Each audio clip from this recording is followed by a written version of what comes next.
So the Rambam says that in Ilchot Deot chapter 6, we all know a person is influenced by his environment, right? If a person comes to a synagogue that everybody talks there, in the middle of davening, chatting, all the entire 3 hours on Shabbat, even he in the beginning gets very upset.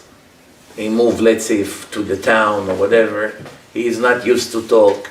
He was actually careful about it. He respects the shul.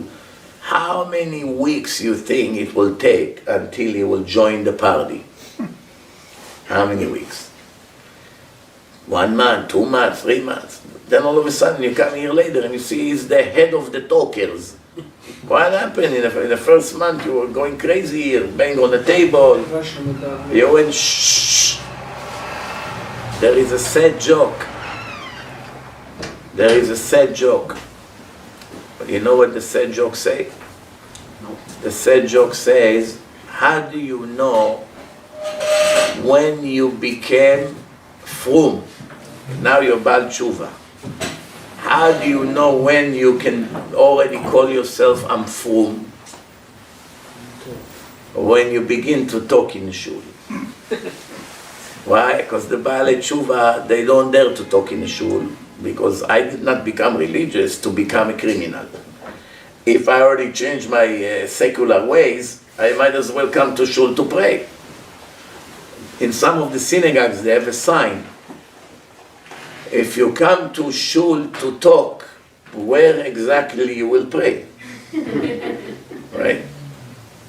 You have yourself no option. So the Rambam continued, and he said, sometimes a person is in a rush, always in a rush. So he takes out the tefillin before it's finished. He folds everything quickly, packing his stuff, putting his coat on. You would think to yourself, well, I'm trying to save 5 minutes. I want to catch the bus of 9 a.m. and not 9:15. When I get to the business 15 minutes earlier. So I leave 5 minutes before Alenu L'Shabeach. And on the way to the bus, I say the rest, right? Not so bad. The problem is that after you're going to see 5, 6 more people doing the same thing. That's called Poretz Gader. The first one who broke the fence. And then everybody walks through that path. Who has the biggest punishment? 10 people walk through someone's backyard without permission. There was a fence there. Someone broke the fence, walked through, because they didn't want to go around the block. And now another one goes, and another one. Every minute somebody else go through this path. They all do the same thing without permission, obviously. They all do without permission. The question is, who gets the biggest punishment? The first one. By how much more? Like the amount of people that went. Exactly. For everyone that passed there, he gets another punishment like he did it again. So if he walked only once, and 1,000 people walked after him, he gets punished for every one of the 1,000. That's called Poretz Gader. What did Chazal tell us about someone who does it? Poretz Gader Yishachenu Nachash. The Nachash will beat him up. It's an expression meaning he's going to pay massive price. So the Rambam continue. The Rambam say, if a person lives in a city of wicked people, what's the solution? He has to move to a different city. What happens if the entire country is wicked? There is no kosher city. The entire country is wicked.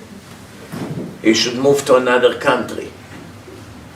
What happens if all the countries in the world are wicked? Then what you do? Go to the best of the worst. The best of the worst. Go to the Midbar. Very good. He's good, this guy. Very good. Go to the desert. Meaning be in isolation. Desert, forest, doesn't matter. Quarantine. Place that no one is there. Quarantine. Quarantine. Quarantine. So the question now we have to ask is, how did Yaakov agree to live 20 years with Lavan?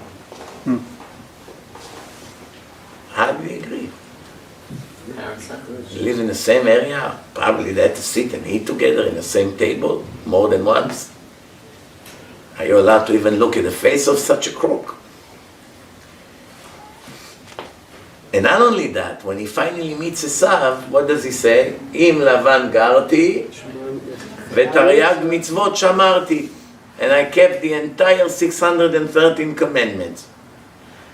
I always wonder to myself, when you meet an atheist, after 20 years that you live by a wicked person, and after 20 years you're still religious, and you meet another atheist, how exactly is going to help that you come to the atheist and say, I lived with that wicked man for 20 years, and I'm still very firm.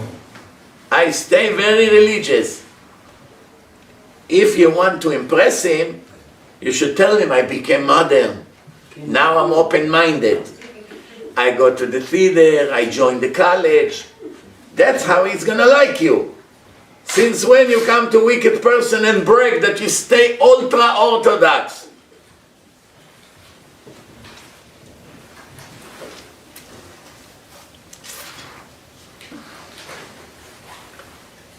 Did you ever see a man that walks 20 years with the cows? Walks with the cows, 20 years. What is it, in a barn? How do you call the place where the cows are? Barn. Barn. In a barn. So he's 20 years with the cows. Did you ever see a person that being all day with the cows for 20 years, after 20 years he start to go moo, moo? What happened, Moshe? 20 years with a cow, I also started to talk like them. Moo. Did you ever see such thing? It doesn't happen, no? If he would be there 100 years with the cows, would he go moo? No. Shlomo HaMelech knew the language, no? Shlomo HaMelech knew all those languages. Yeah. Rav Avigdor Miller Zatzal had a beautiful answer about this. When you work in a place with wicked people talk around you, how should you imagine them in your mind? That they don't exist. Sand, garbage on the floor, nothing. Or like animals, a dog, a cat, a mouse. It sounds a little bit insulting. That's not the issue here. Nobody tried to insult anyone. It's a psychological advice. If you treat them like human beings, they will influence you and you for sure will become like them. But if to begin with you look at them like dogs that bark and a mouse and a cat or a cow, to begin with in your mind, I have nothing to do with this kind of wicked people. For me, they are in the zoo. I do not want to be in a zoo. That's why I do not develop any personality relationship with them. Just like when I see a dog walks by or a cat or anything like that, I don't want anything to do with them. Same thing, they're not interest me. Same thing, those wicked people. Because once I become nice and friendly with them, next thing I have to eat lunch with them, and then party, and then dinner, and then this and that, and making me coffee, and I'll make you coffee, and they tell you about the problems and about the scenes, and slowly the fence is falling apart. And then all of a sudden, 3 months later, you find out that this ultra-Orthodox girl went and made a scene with her manager, a mother of kids. It happens thousands of times today. And that happens because to begin with, you wanted to be nice and to mingle, that's the right word, to mingle with the wicked people.